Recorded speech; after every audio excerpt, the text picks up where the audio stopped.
ధాన్యం కొనుగోళ్ల విషయంలో ప్రతిపక్షాలు రకరకాలుగా మాట్లాడుతున్నారు. ఎందుకంటే వాళ్ళకి కావాల్సింది ఏంది, నిత్యం ప్రభుత్వం మీద ఏదో ఒకటి బుడద చల్లాలి. ఆ నెపంతో ప్రతిరోజు రైతుల గోస పట్టదా, వీళ్ళది పట్టదా, వాళ్ళది పట్టదా ముచ్చట చెప్తారు. సరే, మరి ఎవ్వని ఈపి వానికి కనపడుతుందా? కనపడదు. గత 10 సంవత్సరాలు పరిపాలించినప్పుడు 850 మంది రైతులు ఆత్మహత్య చేసుకున్నారు ఆ ప్రభుత్వం చేసిన పనుల వల్ల. ఇప్పుడు ఏ ఒక్క రైతు కూడా అటువంటి సాహసం చేస్తలేరు. ప్రతి ఒక్క రైతు సంతోషంగా ఉన్నారు.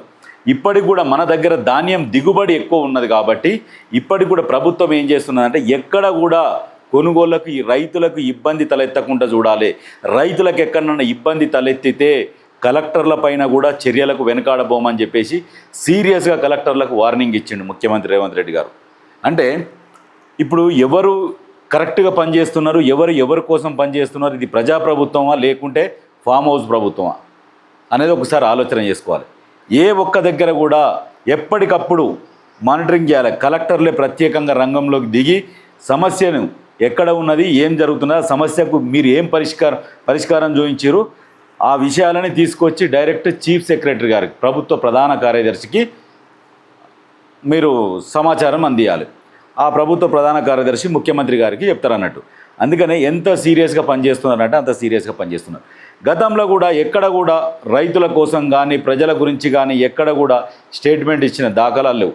పేపర్లలో ఏంటంటే వాళ్ళ పర్సనల్ పిఏలు ఏదైనా చెప్తారు, చెప్పి ప్రెస్ నోట్ ఇది రిలీజ్ చేయనగానే వాళ్ళు ఇది రిలీజ్ చేస్తారు. కానీ ఏ రోజు కూడా వీడియో కాన్ఫరెన్స్లు కావచ్చు, ప్రెస్ మీట్లు కావచ్చు, ఎక్కడన్నా గత ముఖ్యమంత్రి ఇటువంటి ఏమైనా చేసిండా అంటే ఏమీ చేసిన దాఖలాలు లేవు.